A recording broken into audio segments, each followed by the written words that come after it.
Et si le comportement d'un homme au lit révélait ses sentiments les plus profonds, bien plus que n'importe quel mot? Carl Jung, le célèbre psychologue, croyait que le véritable amour ne se dit pas simplement. Il s'exprime inconsciemment à travers l'intimité. La façon dont un homme vous tient, vous regarde, ou même respire avec vous dans ces moments de vulnérabilité, peut dévoiler ce qu'il ressent vraiment au fond de lui. Alors, comment savoir si c'est plus qu'un simple désir physique? Les travaux de Jung sur l'inconscient pointent vers 4 signes infaillibles. Des comportements subtils mais puissants qui n'apparaissent que lorsqu'un homme est profondément, sincèrement amoureux. Jung nous a appris que l'amour n'est pas qu'une émotion. C'est une fusion des âmes, où les instincts bruts et non filtrés remontent à la surface. Lorsqu'un homme est lié émotionnellement, son corps et son esprit trahissent des vérités dont il n'a même pas conscience. Aujourd'hui, nous explorons 4 actes intimes qui, selon la psychologie jungienne, prouvent que son amour va bien au-delà de l'attirance. Ce ne sont pas de simples habitudes, ce sont des rituels inconscients de dévotion. Et à la fin de cette lecture, vous saurez exactement quoi observer. Numéro 1. Le regard profond pendant l'intimité. Il y a quelque chose de presque mystique dans le regard prolongé, échangé lors de moments d'intimité profonde.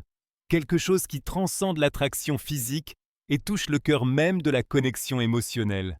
Carl Jung parlait souvent des yeux comme des fenêtres de l'âme, et ce n'est pas sans raison. Dans ses recherches sur l'inconscient, il reconnaissait que le regard est l'un des rares accès involontaires au moi profond. Contrairement aux mots, qui peuvent être choisis ou manipulés, les yeux révèlent des vérités que l'esprit n'est pas encore prêt à admettre. Quand un homme soutient votre regard dans des moments de vulnérabilité, ce n'est pas qu'un simple geste de passion, c'est une confession silencieuse. Il ne vous regarde pas seulement, il vous permet de le voir tel qu'il est, ce qui constitue l'une des formes de reddition les plus profondes. Ce type de contact visuel soutenu est rare car il demande un niveau extraordinaire de présence émotionnelle. Beaucoup d'hommes, conditionnés par les attentes sociales, apprennent à compartimenter. Le sexe peut alors être dissocié de l'émotion, perçu comme une simple décharge physique, plutôt qu'un acte d'union. Mais lorsqu'un homme est profondément amoureux, quelque chose change. Le besoin inconscient de vraie connexion dépasse l'habitude de détachement. Son regard reste suspendu parce qu'à cet instant, il n'est pas seulement exposé physiquement, il est exposé émotionnellement. Jung dirait que c'est l'anima à l'œuvre, l'aspect féminin intérieur de sa psyché, qui aspire à la profondeur, à l'intimité, à la fusion. Les yeux deviennent ainsi un pont entre deux âmes, pas seulement deux corps. À l'inverse, l'évitement du regard peut être tout aussi révélateur. Un homme qui détourne les yeux pendant l'intimité peut ressentir du désir, voire de l'affection. Mais il y a probablement une barrière émotionnelle. Peut-être craint-il la vulnérabilité liée au fait d'être pleinement vu, ou peut-être protège-t-il une partie de lui-même qu'il n'est pas prêt à affronter. En termes jungiens, cet évitement pourrait signaler des ombres non résolues, des peurs ou des blessures passées qui l'empêchent de se livrer totalement. Les yeux ne mentent pas comme peuvent en le faire les mots. Et pour beaucoup, les éviter devient un moyen de garder le contrôle. Mais lorsqu'un homme permet ce lien visuel ininterrompu, cela en dit long. Cela signifie qu'il vous fait confiance non seulement avec son corps, mais avec son être entier, la version cachée, imparfaite, sans défense de lui-même. Il y a une raison pour laquelle les amants ferment instinctivement les yeux en s'embrassant, pour ne les rouvrir qu'après, comme pour confirmer la réalité de l'autre. Ce moment de reconnexion est primal, une affirmation silencieuse. Tu es ici avec moi, et je suis ici avec toi, pleinement. C'est pourquoi le contact visuel profond est le premier, et peut-être le plus révélateur, signe d'un attachement émotionnel authentique. Ce n'est pas quelque chose que l'on peut simuler ou forcer. C'est une offrande inconsciente, un instant où deux êtres existent sans masque. Et dans ce regard partagé, l'amour se manifeste, non pas à travers de grandes déclarations, mais dans la certitude tranquille et inébranlable que dans cet espace, il n'y a rien à cacher. Numéro 2. Privilégiez votre plaisir au sien.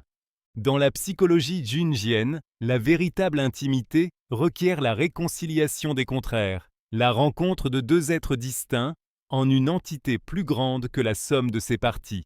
Cette union sacrée, ce que Jung appelait le konjunktio, ne concerne pas seulement le plaisir physique, mais l'alchimie de deux âmes qui se livrent mutuellement. Cela se manifeste clairement dans la manière dont un homme aborde le plaisir lorsqu'il est profondément amoureux. Le désir cherche la satisfaction personnelle, mais l'amour recherche la communion. Quand un homme privilégie votre épanouissement au détriment du sien, ce n'est pas simplement de la générosité. C'est une manifestation inconsciente de dévotion, une promesse silencieuse que votre bonheur est indissociable du sien. Jung croyait que l'ombre, les aspects refoulés de notre psyché, gouvernent souvent nos instincts les plus bruts, y compris le désir égoïste. Mais lorsqu'un homme aime profondément, quelque chose de remarquable se produit. Son soi supérieur prend le dessus sur ses impulsions primaires. Il retarde son propre plaisir non par obligation, mais parce que donner devient en soi une forme de bonheur. C'est l'union des contraires dans sa forme la plus pure. L'élan masculin de conquête s'harmonise avec le principe féminin de réceptivité. Dans cet équilibre, le sexe devient un échange sacré plutôt qu'un acte transactionnel. Vous le remarquerez dans la manière dont il observe vos réactions, retient ce qui vous procure du plaisir et tire une satisfaction sincère de votre bien-être. Son attention n'est pas une mise en scène. Elle est instinctive, comme si votre corps faisait partie du sien. À l'opposé, les relations fondées uniquement sur le désir physique sont marquées par la consommation. Le désir prend ce qu'il veut, sans se soucier de l'autre. Mais l'amour nourrit.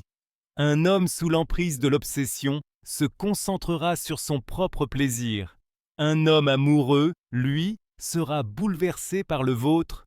Jung attribuerait ce basculement à l'anima, la féminité intérieure qui le guide vers l'empathie, la tendresse et le désir de fusionner au-delà du corps. C'est pourquoi les plus petits gestes, la façon dont il reste auprès de vous après, la manière dont il demande sincèrement « Est-ce que c'était bon pour toi ?», en disent bien plus sur son cœur que n'importe quelle grande déclaration. Cet altruisme va au-delà de la chambre. Jung voyait les relations comme des miroirs, reflétant les parties de nous-mêmes que nous devons affronter ou guérir. Un homme qui donne librement dans l'intimité est souvent un homme qui a déjà affronté ses propres ombres, ses peurs d'être insuffisant, son besoin de contrôle, et qui a choisi d'aimer plutôt que de posséder. Cette vulnérabilité est la marque du véritable amour. Ce n'est pas une question de perfection, c'est une question de présence. Lorsqu'il place votre plaisir avant le sien, il murmure avec son corps ce que les mots ne peuvent jamais exprimer pleinement. « Tu es sacré pour moi ». Au fond, ce comportement est l'empreinte digitale de l'amour, impossible à imiter, naturel dans son authenticité. Il prouve que sa dévotion ne s'arrête pas à la surface du corps, mais plonge jusqu'à l'âme. Et c'est là, selon Jung, que commencent les transformations les plus profondes. Numéro 3. L'affection post-coïtale et l'ouverture émotionnelle. Les moments qui suivent l'intimité révèlent bien plus sur les sentiments véritables d'un homme que l'acte lui-même. Carl Jung comprenait que la proximité physique a le pouvoir de dissoudre les défenses, de faire taire momentanément l'ego et de permettre à l'inconscient de remonter à la surface. Lorsqu'un homme est profondément amoureux, le sexe devient bien plus qu'un simple orgasme. Il devient une porte vers la nudité émotionnelle. C'est pourquoi le comportement après l'acte est si révélateur. La manière dont il vous tient, les mots qu'il partage, la vulnérabilité qu'il laisse transparaître une fois la passion retombée. Il ne s'agit pas de décision consciente, mais de révélation inconsciente de la façon dont il vous perçoit réellement. Le concept jungien de l'ombre, ces parts cachées et souvent refoulées de notre psyché, explique pourquoi tant d'hommes ont du mal avec la vulnérabilité. La société apprend aux hommes à associer la force à la retenue émotionnelle, les incitant à se retirer après l'intimité physique, comme si l'affection amoindrissait leur virilité. Mais lorsqu'un homme aime profondément, ce conditionnement s'effondre. Son ombre, ce moi blessé, sensible, qu'il garde habituellement protégé, émerge malgré lui. Il pourrait vous attirer contre lui au lieu de se détourner, partager un souvenir d'enfance ou simplement reposer son front contre le vôtre dans une communion silencieuse. Ce ne sont pas des gestes calculés. Ce sont les révoltes de la psyché contre les faux-semblants, la preuve qu'ils vous associent à la sécurité plutôt qu'au simple plaisir. Cette vulnérabilité post-coïtale joue un rôle psychologique fondamental. Jung croyait que la véritable intimité exige l'intégration, la fusion de nos parts lumineuses et sombres avec celle d'un autre. Lorsqu'un homme reste émotionnellement présent après l'amour, il montre qu'il vous fait confiance non seulement avec son désir, mais avec l'ensemble de son être. La façon distraite dont il caresse vos cheveux ou partage une pensée intime indique que ses défenses se sont momentanément effondrées. Il n'y a ici ni mise en scène, ni séduction, juste la vérité brute et sincère de son attachement à vous. Comparez cela aux rencontres où l'homme se retire immédiatement après l'orgasme. Bien que cela ne signifie pas toujours une absence de sentiment, ce retrait suggère souvent que sa connexion avec vous reste principalement physique. L'ego reconstruit rapidement ses murs, reprenant le contrôle là où il y avait eu abandon. Mais lorsqu'un homme reste, lorsqu'il traite cette parenthèse comme précieuse plutôt qu'inconfortable, il vous montre ce que Jung appelait la fonction transcendante, la capacité de l'amour à dissoudre les frontières entre deux êtres. Finalement, l'affection post-coïtale est le langage le plus sincère de l'amour. C'est dans ces instants silencieux, quand le corps est rassasié et l'esprit sans défense, que le cœur s'exprime le plus fort. Un homme qui s'ouvre à vous à ce moment-là ne partage pas seulement son lit, il vous ouvre son monde intérieur. Et cela, selon Jung, est le 6e signe que ce qu'il ressent va bien au-delà du désir. C'est la reconnaissance des âmes. Numéro 4. Les mouvements synchronisés et le miroir inconscient. Dans le langage silencieux des amants, les vérités les plus profondes ne se disent pas avec des mots, mais à travers une chorégraphie inconsciente où deux corps se meuvent en parfaite harmonie. Le concept jungien de l'inconscient collectif, ce réservoir profond de mémoire primordiale partagé par l'humanité, aide à comprendre pourquoi deux personnes profondément amoureuses tombent souvent dans une synchronisation spontanée, quand sa respiration ralentit pour s'aligner à la vôtre, quand vos membres s'entrelacent sans effort ni pensée, quand un simple toucher communique plus que des paragraphes entiers. Ce ne sont pas des hasards, mais de la poésie biologique, des preuves que votre connexion dépasse l'intention consciente pour entrer dans le domaine de l'instinct, là où la sagesse ancienne du corps dépasse les mouvements calculés de l'esprit. Jung pensait que ce phénomène provenait de ce qu'il appelait la participation mystique, un état primitif d'unité émotionnelle où les frontières entre individus se dissolvent temporairement. Dans la vie quotidienne, nous contrôlons soigneusement notre physicalité, mais l'amour démolit ces barrières. Lorsqu'un homme se livre émotionnellement, son système nerveux commence à résonner avec le vôtre.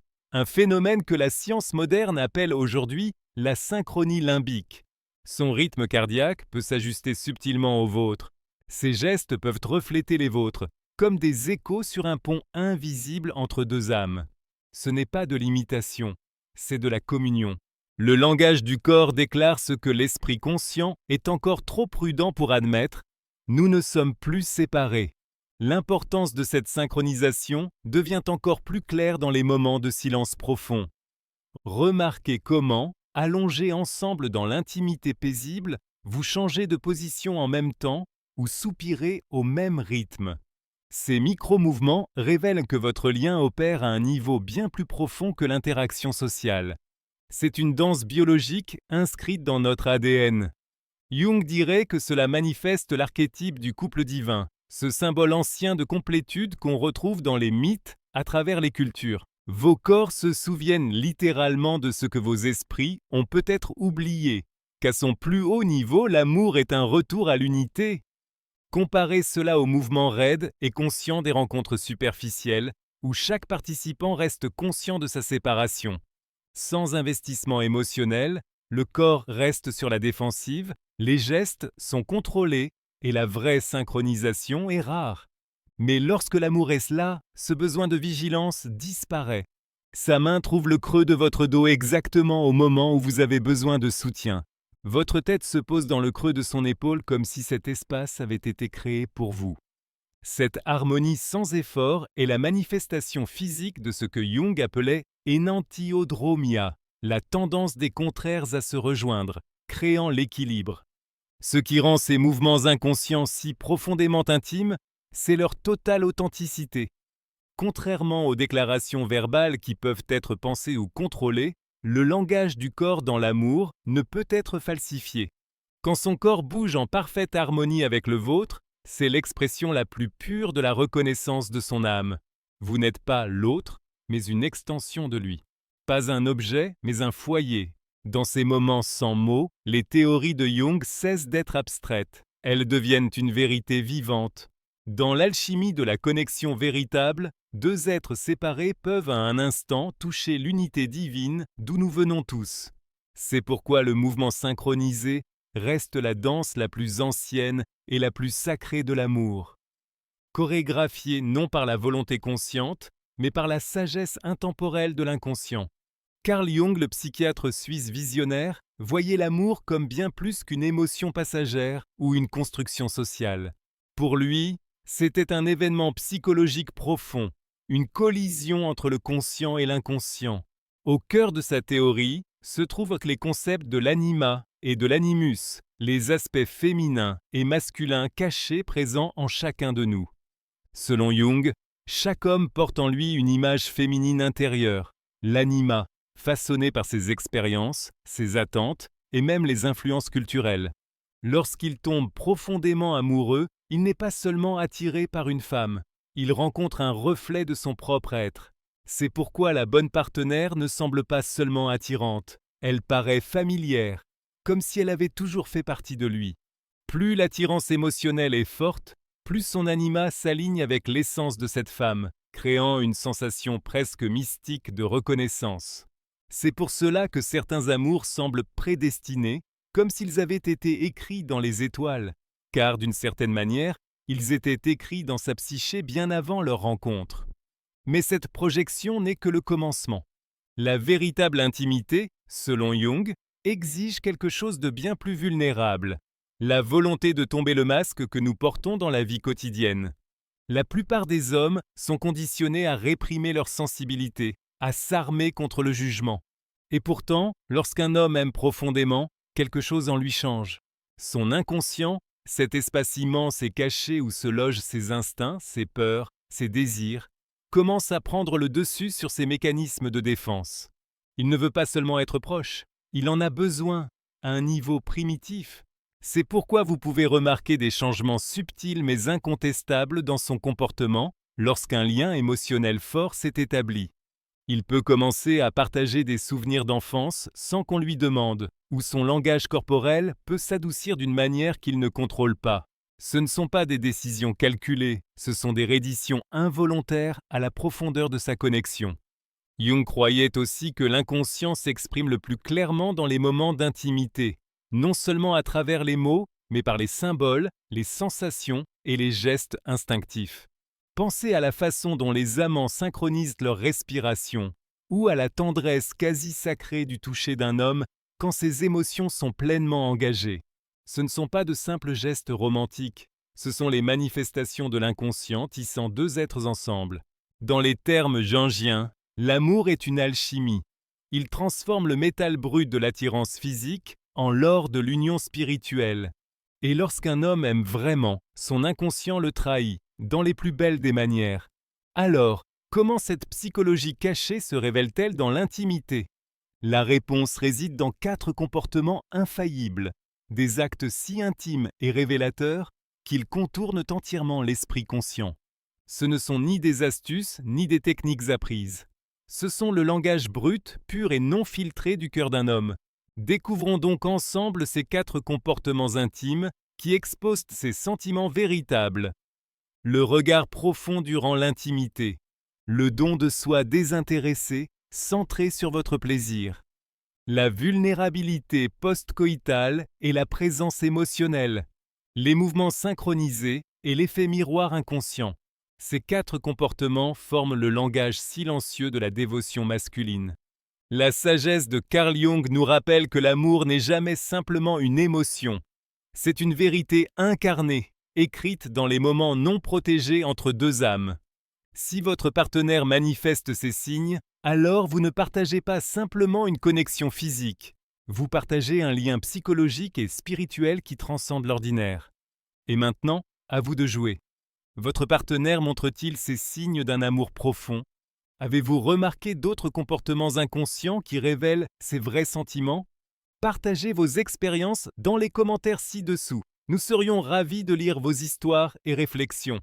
Si cette exploration de l'amour à travers le regard de Jung vous a parlé, n'oubliez pas d'aimer et de vous abonner pour d'autres contenus axés sur la psychologie des relations. Envie d'aller plus loin? Faites-le nous savoir si vous souhaitez que notre prochaine vidéo explore les signaux d'alerte selon Jung dans les relations, les avertissements psychologiques cachés qui révèlent quand une connexion peut être malsaine ou insatisfaisante. D'ici là, rappelez-vous ceci. Le corps ne ment jamais en amour. Soyez attentifs à ce qui se murmure sous les mots, et vous saurez toujours exactement où vous en êtes.